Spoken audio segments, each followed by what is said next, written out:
Welcome back to the channel. Just here, and today we're going to be talking about the second week of the One Piece TCG releases currently. So let's go ahead and dive into them.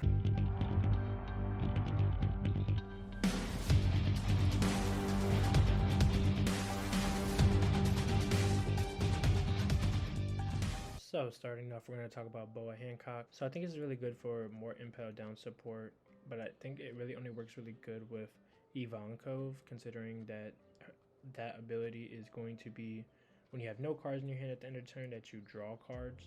So I think it's really an interesting effect as far as later is concerned, but as far as Boa, I don't think anybody's going to use it because it has the ability of when attacking, you draw a card, trash a card, and then you trash 3. So you basically draw 1 to get rid of 4. I just think that's not really beneficial for any archetype right now that's coming out right now. But who knows? I think Impel Down will be very interesting as more cards come out. So definitely the drawback with her is going to be no hand advantage, and really that kind of leaves you defenseless at the end of it all. Moving on, we have an interesting card, Gum Gum Rain. Gum Gum Rain is really interesting because it's a Straw Hat card as well as Impel Down, but it is really interesting for the simple fact that it is a 0 cost for a 3k counter, which is really good at the cost of just trashing a card.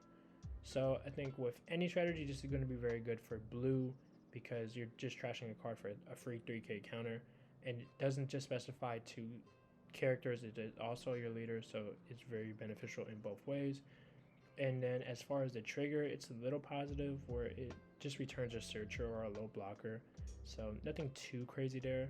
And like I said, I think it's very interesting for the Impel Down strategy, but that's going to be really situational based off of how many cards you have in hand, considering all the Impel Down likes to trash cards from hand. So I think it's going to be something to see in upcoming strategies. Moving on, we have Barcelino. Barcelino is a really good card, but also we have the alternate art card.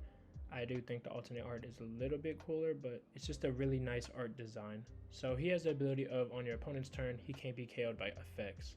Not specifying battle, so he can still be KO'd by battle, but he cannot be KO'd by effects, and he gains 1,000.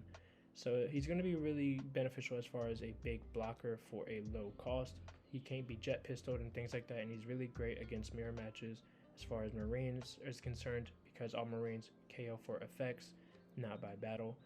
And aside from that, because Marines don't have any searchers, I think it's going to be a drawback that he has to be hard drawn.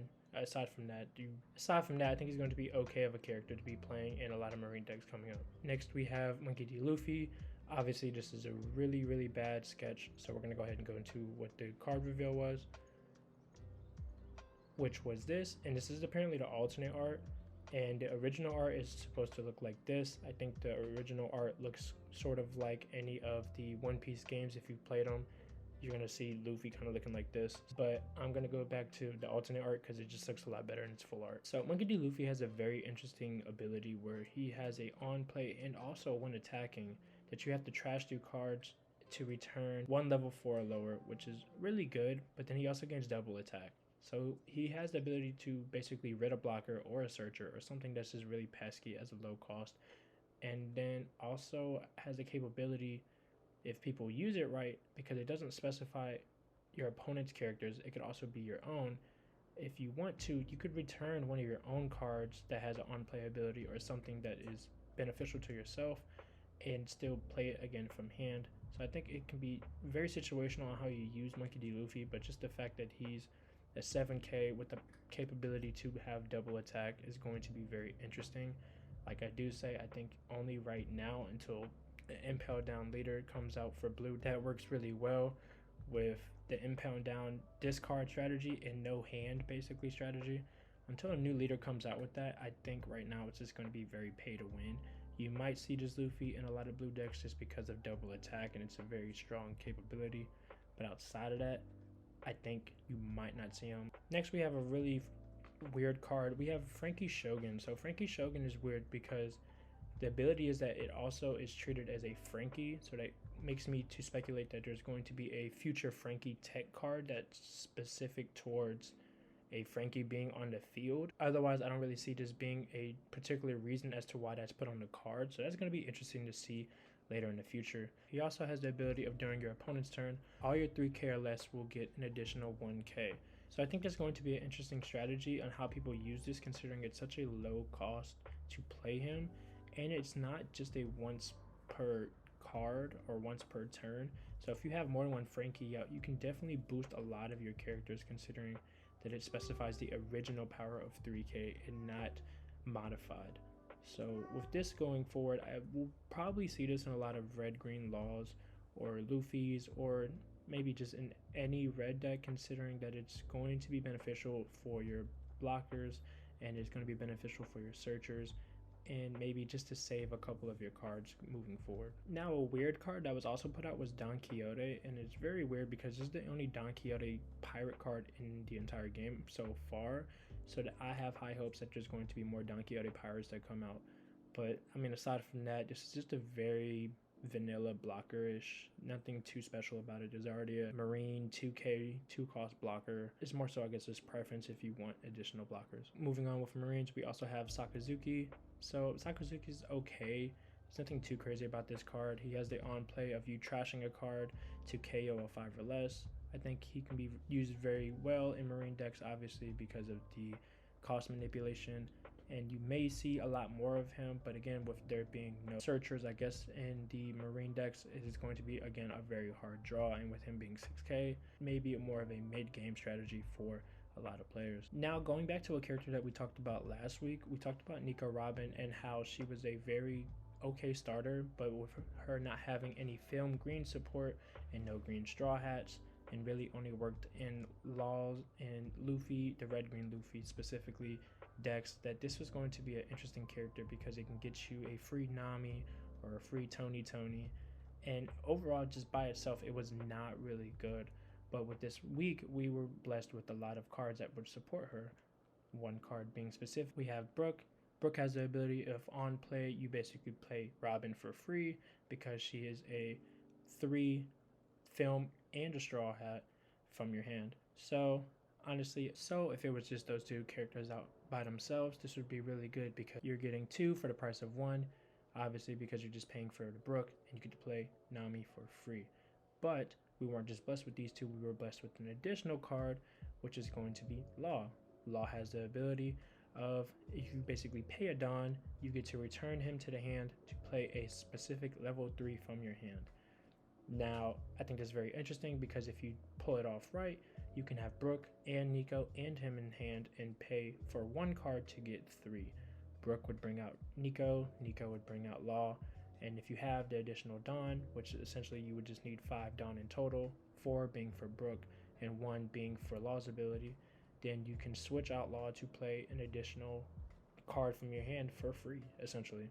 But if you just have Law by himself, he is very weak by himself because you have to it would be pointless to play 2 and then pay the 1 Don for a 3 cost in your hand when you already have 3 that you used for the ability. And now, gracefully, we were also given Monkey D. Luffy. So Monkey D. Luffy is going to be a phenomenal combo starter for a lot of people who play any of these film cards because, for one, he's a 7 cost, 7K blocker, and he also has the ability to play essentially Broke for free from your hand. Now, if you do it right, and if you have the perfect hand, you're going to have Monkey D. Luffy plays Brook, Brook plays Nico, Nico plays Law, and Law will just be able to play whatever. Now, I did initially put that he's non-searchable unless you're playing red-green, but now that I think about it, he is very searchable if you're just playing pure green because he is put as a supernova as well. So if you want, you could just search him off of Bonnie, and if you have the rest in hand, then go ahead and combo off. So I think honestly this would be really good to see in a green deck. However, I think it'd be perfect and it is highly utilized in your Laws and your red-green Luffy's, considering that you can have both Nami and Bonnie to search majority of and all these cards. So I think it's going to be very interesting to see in a lot of decks moving forward, because if you play Luffy and if you had the right cards in hand, you can get Luffy to Brook, Brook to Nico, Nico to Law. And also, as of earlier this morning, we were blessed with Nami. Now, Nami is going to be super interesting in this strategy, considering that she has the on play and also when attacking, you look at the top 3, reveal a film other than Nami, and add it to your hand. So essentially, she's a strong searcher that can search also when attacking. And if you use it right, with the strategy that I said earlier, with Luffy going into Brook, Brook going into Nico, Nico going into Law, Law, if you have the Don, which you just essentially need 8 to do all of this combo, you can then switch out Law to get a free Nami because she is a 3 from your hand.